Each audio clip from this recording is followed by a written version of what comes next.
to downtown, down to downtown, down to downtown, da da. In our modern world, we put celebrities on pedestals and we take great pleasure in ripping them down. Yeah, the beat got the world on a string. Is Meghan to blame? Is it Harry? Have they been unfair to the Queen? It looks spoiled. It looks hypocritical. The goldfish bowl of royal life is not for everybody, and it clearly wasn't for Meghan Markle. She felt stifled in the royal family, and she was determined that she was going to do it her way, and my goodness, she has done. Harry and Meghan will make an insane amount of money. Together, they are the most potent royal couple in the world. People welcomed her in. She was a star. It was the Markle sparkle. And all the stuff with her family, her father. I'm really disappointed I haven't seen my grandson. They want to say it's the media's fault. They want to say that it's Harry's fractured relationship with his brother. Then it became the diva duchess. Why is she a diva? Why? Was she pulling Harry out? Did she force his hand? Pick your villains, pick your heroes. They're all there. Do you think they walked away or were they pushed away? Maybe they've just looked around at the rest of the royal family and just thought, that's not what we want. This hasn't led to a happy ending. This is the time of our life. Tonight, an ABC News special, Royal Divide, Harry, Meghan, and the Crown, with Deborah Roberts. The royal family continue to deliver new storylines that we've not experienced before. Once Meghan and I were married, we were excited, we were hopeful, and we were here to serve. For those reasons, it brings me great sadness that it has come to this.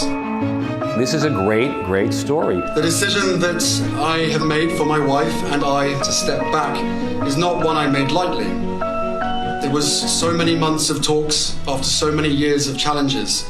Hang on, Harry. Where are you going? You're great. They're all family without you. No, don't do it. Harry has abdicated from his royal role. It was everywhere and it went around the world in an instant. Príncipe Harry y Meghan. I mean, this is like something straight out of The Crown. You reap what you sow, sister. A family fighting, two brothers butting heads. Maybe the in-law women don't get along with each other. Their grandmother's getting frustrated. Dad doesn't know what to do. Hello? That goes on in every house. That's what makes this so good. We have chosen to make a transition this year in starting to carve out a progressive new role within this institution. The palace were in utter panic mode. You take Prince Harry out of the royal family, you're taking the jewel out of the crown of the royal family. This was a complete shocker. What is the mood there in London right now? I thought, oh my God, they've quit? We now plan to balance our time between the United Kingdom and North America. And I know I haven't always gotten it right, but as far as this goes, there really was no other option. It was kind of dropping a nuclear bomb in the middle of the Queen's lap. And then all of a sudden, it was like, whoa, nobody in the royal family knows? This is like dysfunctional beyond belief. Some of the people that were there cheering them on the day of the wedding feel like this was a step too far. They put it out on Instagram, having just returned from a 6-week break in Canada. A couple that we knew weren't happy. Realising, having a glimpse of what life could be like outside of the bubble in London, and saying, you know what, we're going to do this. This is what we want to do. They've come across as rather precious, spoilt millennials, throwing the toys out of the pram because it's not exactly what she wanted or they wanted as a couple. Harry and Meghan, in the eyes of the public, said, oh, actually, we just want the good parts. And we don't want to do all of this sort of boring pomp and pageantry. The public doesn't want them on yachts in the south of France with Elton John, because that's not what it means to be royal here. She probably has the sort of fairy tale view that we had, only to find that once she becomes involved with Harry, it's not a fairy tale. They started to get a lot of criticism about the way they were living their lives. Were they just being naive? It's not all palaces and fast cars and lots of money. It's the gilded cage. In the end, it's not about you, it's about anything you can do to support the Queen, who's the head of state. For Prince Harry to make the decision to say, I'm stepping back, I don't want to be a royal, that is an enormous slap in the face for the royal family as an institution itself. So Harry was, if you like, summoned to see the boss of the family. There was then a summit at Sandringham. It was a 2-hour meeting with Harry, the Queen, Charles, and William. Harry, I heard, was extremely nervous before he went in there. He hoped that going in there he was going to see his 93-year-old grandmother, who was always had a soft spot for him, but there was a strong chance that behind that door was also a very angry monarch. And there they began to hash out what this new role for Harry's going to be. Who's going to pay for what kind of security you're going to have, where you're going to live, how many times you're coming home, what are your titles going to be, all that sort of stuff. Because they take money out of the sovereign grant, which is taxpayer money used to pay for the royal family. People in this country feel they have an ownership. So there's this sense that they should not be freeloading royals. And then came this sort of unprecedented statement from the Queen. Although we would have preferred them to remain full-time working members of the royal family, we respect and understand their wish to live a more independent life as a family, while remaining a valued part of my family. She repeated this word family 8 times in her statement. So the tone was more grandmotherly than sovereign. We support you, Harry. We're disappointed, but we want what's best for you. That is unprecedented. It was her saying, this is my family, we're sorting it out. But essentially that Harry and Meghan had got what they wanted.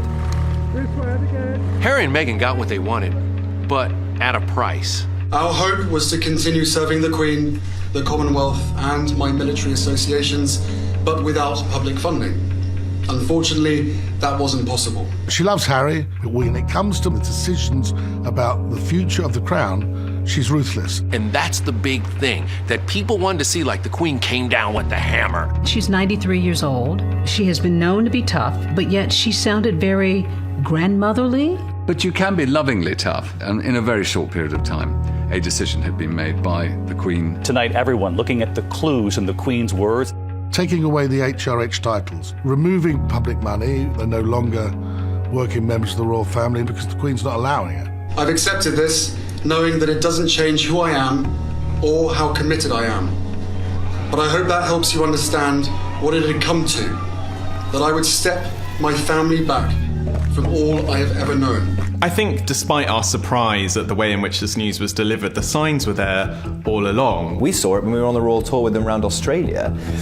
Harry was not his usual self. He wasn't chatty, he wasn't calm and relaxed. He was kind of angry. The documentary that Meghan and Harry did with ITV clearly showed two people in a very fragile state. Meghan said that this wasn't what she expected. It's not enough to just survive something, right? Like, that's not the point of life. You've got to thrive, you've got to feel happy. It became clear now in retrospect, this is only going to go on for so long. It's a very real thing to be going through behind the scenes. They wanted privacy for their lives. You know, the way they introduced Archie was different. He wasn't given the title of Prince Archie. He was just Baby Archie. That was a clue. They'd reached a point where they knew that they had to make change quickly, or it could have major damage on their lives or even their mental health. Royal watchers are losing their minds, apparently. The backlash against the Duke and Duchess of Sussex decision has created enormous divisions. It's been very divisive. They are human. But they keep having problems. They keep doing the same silly things over and over again. Silly. Is she the victim or is she the villain? Is she the woman who stole the People's Prince? For me, maybe Meghan is the woman that set Harry free. Meghan has, if you like, given Harry the confidence and the courage to take the biggest gamble in his entire life. Next, Megxit and the media. The press in this country have made Meghan's life a living hell. Meghan is being blamed.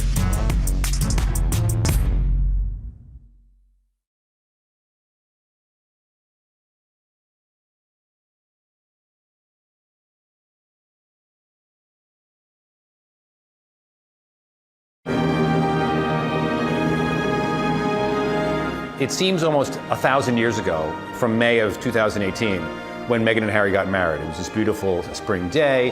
And their idyllic wedding was just typical of the British sort of adoration for them. It was so magical. And I'm a dude, and I was still caught up, swept deep in what happened that day. They seemed incredibly in love, and maybe more importantly, the public seemed very much in love with them. When 2 billion people watched them get married on television, People welcomed her in. She was a star. It was the Markle sparkle. But almost immediately after the doors closed on the church, the relationship between Meghan and particularly the British press began to sour.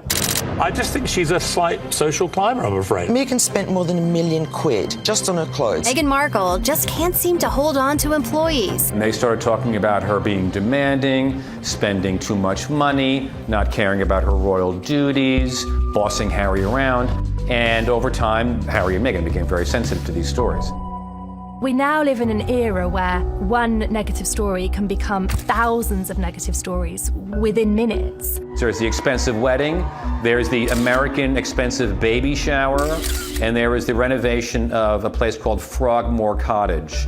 The royals are not celebrities, they're public servants. They're paid for by the British taxpayer. But then they took $3 million of public money to renovate Frogmore. That was controversial. What was even worse was then when they started to be preaching about doing our bit to save the planet. It's a race against time, and one in which we are losing. There was Harry on one hand who was talking about climate change. No one can deny science. But then, in the other, he was going on private jets to attend Google summits in Italy. I think the idea of being carbon footprint crusaders and then turning up in your private jet, that's shooting fish in a barrel for the press. Don't do that, it's dumb, right? So it's diva-ish behavior, basically, that the British press is accusing them of. And then when Archie was born, it was very strange that there was this kind of secrecy around the birth. People are scratching their heads going, why are you being so cloak and dagger? The Princess of Hugs is now saying, step away from me, like this is private, this is only about me. Funny that, because her wedding wasn't only about her. There was uproar in the British media about them not doing the grand moment on the steps of the Lindo wing like Kate did. She just had this baby. She's sitting in the hospital and she's like, you want me to go out there and do the dance for the press? Not happening, my brother. How much of a big deal is this? Ordinary people share the photos of their kids too. Why won't you do that, right? We covered your wedding, now show us the baby. It seemed ungrateful. Harry and Meghan changed a tradition and they released a photo with the Queen, with Prince Philip, with Meghan's mother Doria. These key moments that have happened in their lives have been shared on Instagram instead. We're in this world now where the press is being bypassed and they can't bear it, so they just need to be as sort of sensational as possible. The criticism started, oh, she's opening her own car doors, you know, she doesn't understand royal protocol, she's talking too much, she's not talking enough. She was under the most unbelievable level of scrutiny. My British friend said to me, I'm sure he's great, but you shouldn't do it because the British tabloids will destroy your life. And all the stuff with her family, her father, her sister. Meghan Markle's family is a disaster. It is that simple. There's no way to get around it. Thomas Markle sitting next to Piers Morgan on British TV. I'm a little embarrassed for them and feeling very sorry for the Queen. Once again, he's exposing things about his daughter. And there's a sense, I think, that she feels that she's been hard done by, that she wasn't given a chance. I never thought that this would be easy, but I thought it would be fair. For me and for my wife, you know, of course there's a lot of stuff that hurts. I will not be bullied into playing a game that killed my mum. He thinks that the press killed his mother, that the sound of the camera shutter, reminds him of that horrible time. You know, you really can't blame him for feeling that way. However, at the same time, those cliques are journalists who have been invited, and it's a very different thing to the photographers who were physically pursuing his mother throughout her life.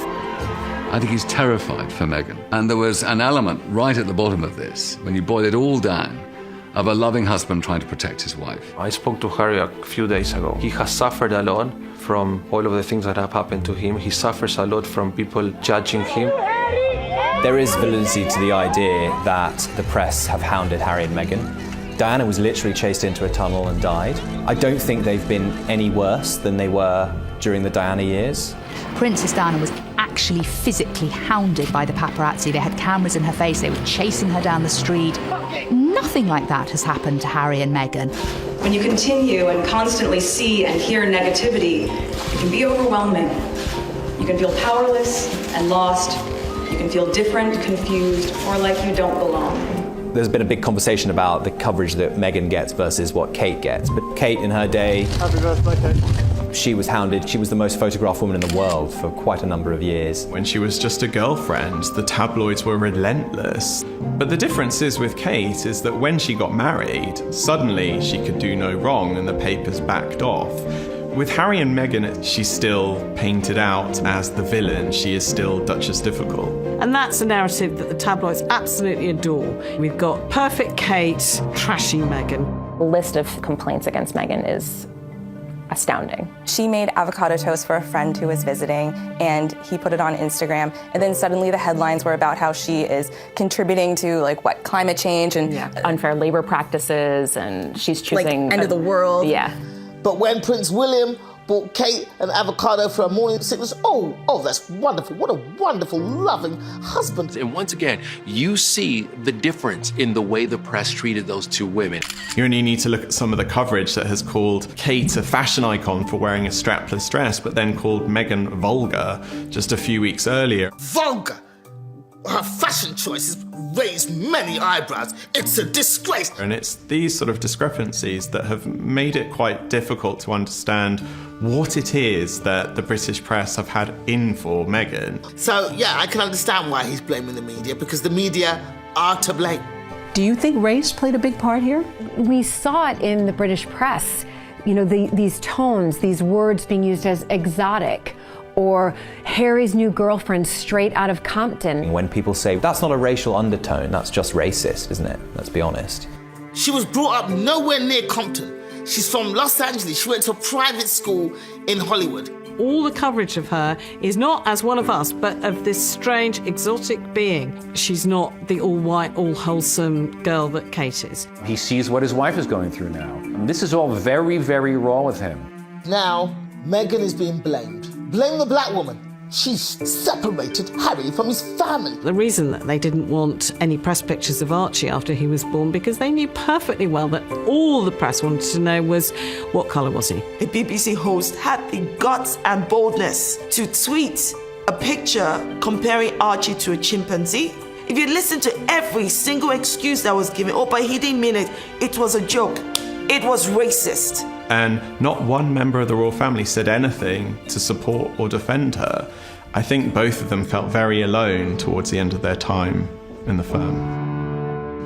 When we come back, Meghan and the royal reality. The royal family is not kombucha at your door at 4 o'clock in the morning. It's stale sandwiches and white bread. That is what the royal family is.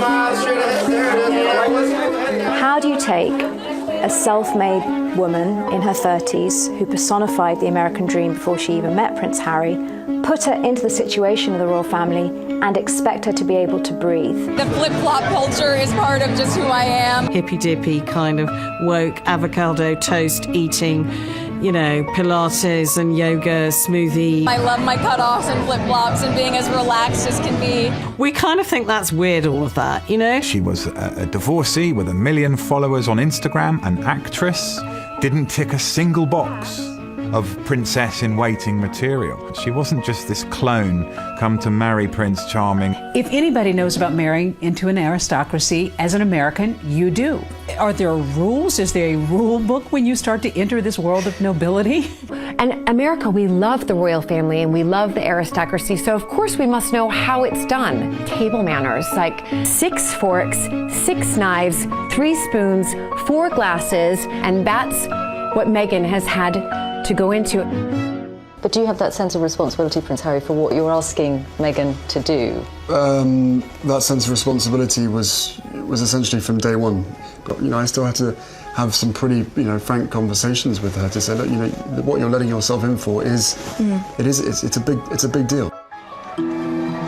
On the day she said I do, she also took on a job at the same time, a job that she had absolutely no say in how she gets to do. The whole reason that the House of Windsor has survived is that it's essential that the spotlight is on the monarch and the heir apparent, and any other member of the royal family who tries to take too much oxygen away from the Queen or the heir has found themselves getting into difficulties.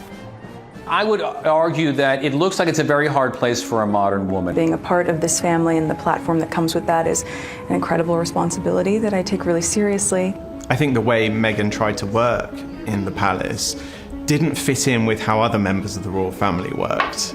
I know aides who have one meeting a month with their principals. Harry and Meghan were popping in and out of the office almost every day for briefings and updates. I think they felt that she'd come in and, kind of be a sleepy little royal. But Meghan was like, no, I need to know the people, the places, I'm going to talk to people, I need to know nationalities, I need to know languages. There have been reports that she comes to meetings with tons of questions and binders, that she does the work ahead of time. She's aggressively emailing her staff at 6 in the morning. She couldn't do anything right. Now, if every American got in trouble because they sent emails too early in the morning, I'm like, isn't that what you're supposed to do? Women don't need to find a voice. They have a voice. They need to feel empowered to use it. And people need to be encouraged to listen. Suddenly, Meghan's charm, that was her hard work and her perseverance, was being turned into a problem for the royal family. I cannot believe it's 2020 and we're still faulting women for being ambitious. To be relatively boring is to be a very good fulfiller of the royal role. Honestly, you want to leave your glam and your drama to the politicians.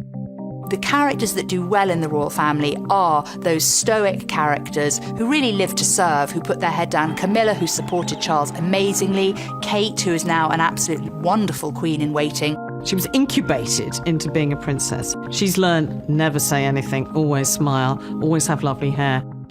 You're done. Now, I think we, as a country, have to think, well, is that what we really want from our royal women? We want them to be Stepford wives? Really? There's a motto, never complain, never explain. And the royal family don't like it when anybody rocks the boat. That was always Diana's problem.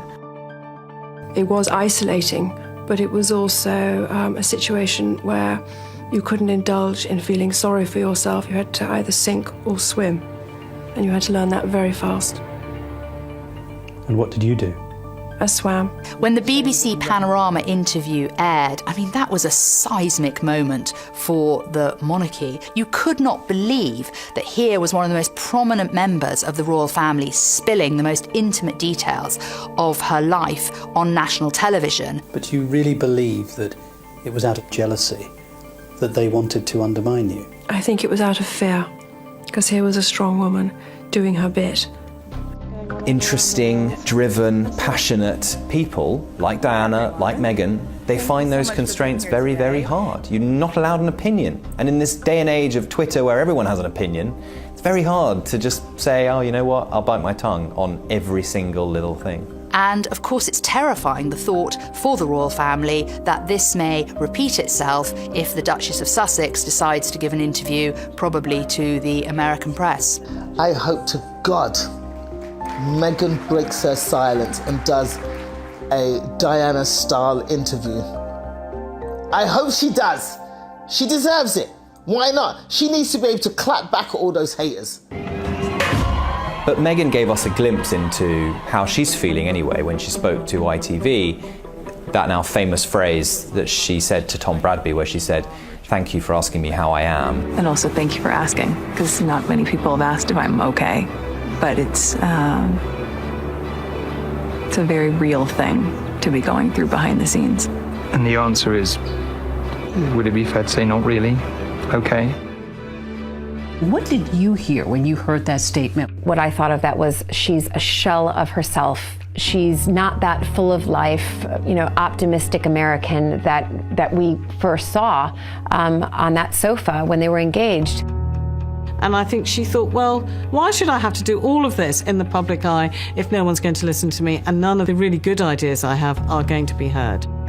I think we feel that she had this immense privilege and she's almost sort of thrown it back in our faces because it wasn't exactly what she wanted or expected it to be. They've brought diversity into the royal family. They've brought an American into the royal family, a divorcee. They've shown that they can be modern and inclusive. And yet within 2 years, Meghan can't hack it. There was going to be this clash between a family wanting to bend her into place and her wanting to change them. So yes, maybe Meghan hasn't succeeded in totally revolutionising the royal family, but they haven't succeeded in bending her into place.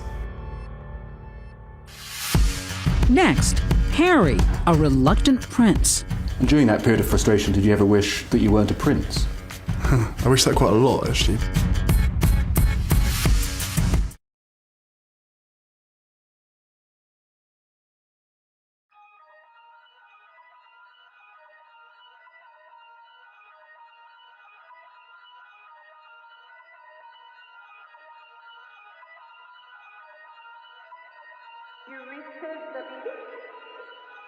Oh my god.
Oh my god.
What we've always known with Prince Harry is that he is a reluctant royal. You can take the prince out of Harry, but you can't take the Harry out of Harry. I want you to hear the truth from me, as much as I can share, not as a prince or a duke, but as Harry, the same person that many of you have watched grow up over the last 35 years, but now with a clearer perspective.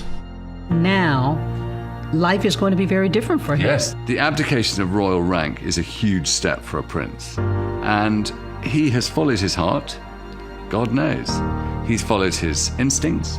My goodness me, it's going to be a challenge making this work. But that is Prince Harry. He doesn't want to be a royal. He's being a father. This is a guy who is trying to protect his cub and his lioness from whatever it takes. He has become an incredible man, the man that his mother would be proud of.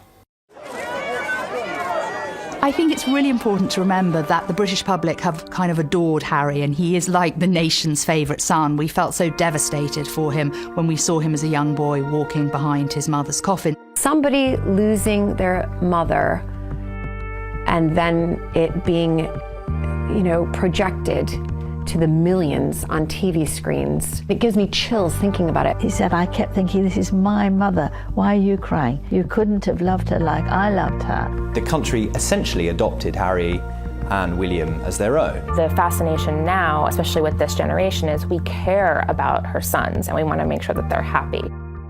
What we saw after Diana's death is that the bond between William and Harry surpassed any brotherly bond. I think for a long time, William and Harry maybe felt like a team outside of the royal family, children of Diana, somehow, different to everybody else. But you simply cannot underestimate how close Harry and William became. Harry obviously has been born and bred with a sense of duty. At the same time, before he even met Meghan, he was talking about the possibility of not being a prince. This is my bed. I don't really make it when I'm down here, which is a joy. That's it, made.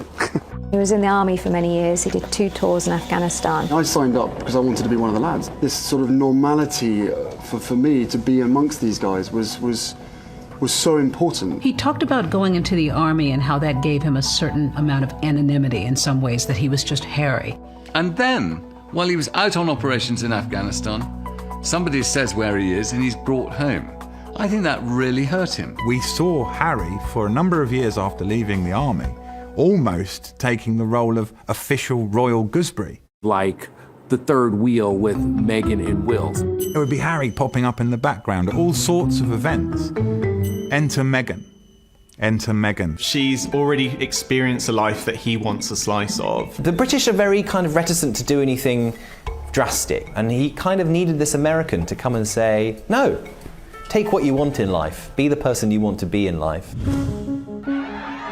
When you have the privilege of meeting him face to face, he doesn't disappoint. He's a life and soul. He's the guy, he's the member of the royal family that if you were going to have a barbecue or a dinner party, he'd be top of your list of invites.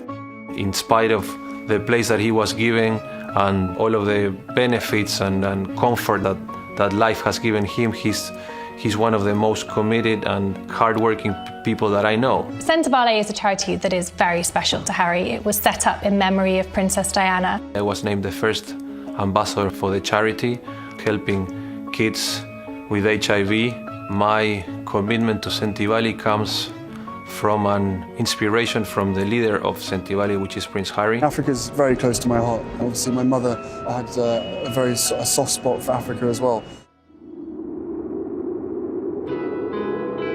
Sadly, over the last couple of years, Harry and William's relationship has gotten worse. Sometimes to Harry, William is his brother, and at other times he's the future king and his boss. And it's always hard to sort of differentiate where the line is. When seeing Harry and Meghan's whirlwind romance unfold, William put the brakes on, or tried to, and said to his brother, look, just take your time, don't rush into anything. I don't think Harry ever really got over that. There's been a lot of talk in the press about rifts with your brother. How much of that is true? We're brothers, we'll always be brothers. We're certainly on different paths at the moment, but I will always be there for him, and as I know, he'll always be there for me. There's very little that we know about William's reaction to this, and from the conversations I've had with aides, he said very little. I think as a brother, he's been quite hurt at Harry's actions. Harry's decision comes from a very powerful statement he made last year in this ITV documentary when he said, I will not play the game that killed my mother. Every single time I see a camera, every single time I hear a click, every single time I see a flash, it takes me straight back. How can he live every day with the job that he has if that's the reaction that he's feeling? I think Harry still seems like that guy who was wounded at the age of 12 when his mother died.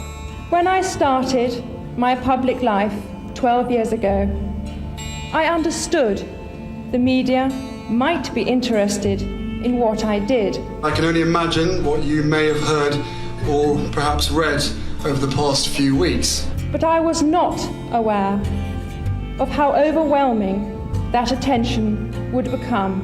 But the media is a powerful force. In a manner that's been hard to bear. I hope that helps you understand what it had come to. I will be reducing the extent of the public life I've led so far. That I would step my family back from all I have ever known, to take a step forward into what I hope can be a more peaceful life. I could see in his eyes and in his voice that he's on to something really spectacular. There are definite echoes of Princess Diana in the speech that she gave, but you would have thought that rather than repeating this, Harry would have looked at that and seen that it actually didn't work for his mother outside the protection of the royal family, and she was much more vulnerable and much more exposed. Tragically and paradoxically, it makes his story that much more compelling. If he had said it's all behind me, people wouldn't be paying attention. But because he says it's not behind him, he becomes that much more of an ongoing story. So his honesty is almost drawing the attention that he probably doesn't want. Going forward now, if this decision for Harry to step back does nothing else, I hope that it heals that breakdown in relationship between Harry and his brother William. Because unless they reconnect, unless they can continue to be mentors for each other, certainly when Prince William eventually becomes king, he'll be a far lesser king without Harry as his support. Coming up, Harry, Meghan, and money. Who's going to pay for their security?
The decision that I have made for my wife and I to step back is not one I made lightly.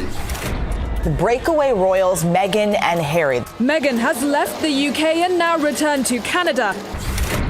We are taking a leap of faith, so thank you for giving me the courage to take this next step. Do you think they walked away or were they pushed away? I think they walked away. I think they had enough. This is the start of a whole new adventure for the Sussexes, for Harry and Meghan, and their ability to choose to give Archie exactly what kind of life they want for him.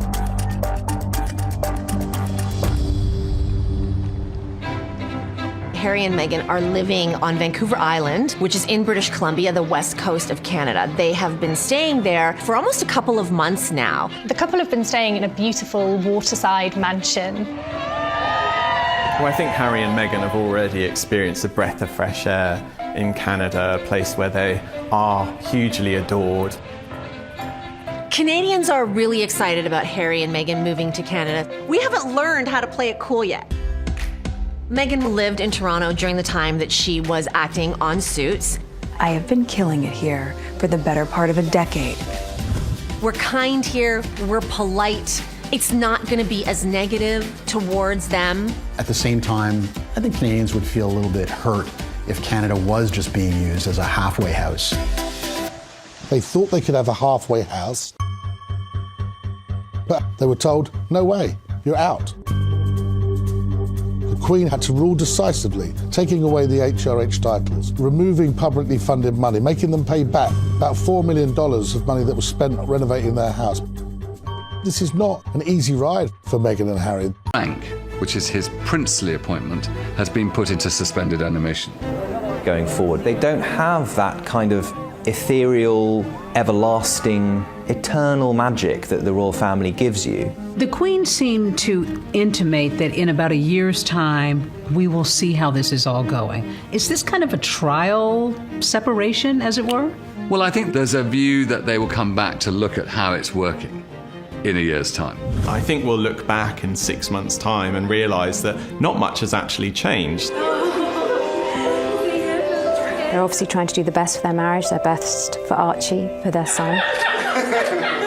But Harry does love his family. The important thing to remember is that the Queen is a grandmother and she has so much love for her grandson and he adores her, and that bond will stay.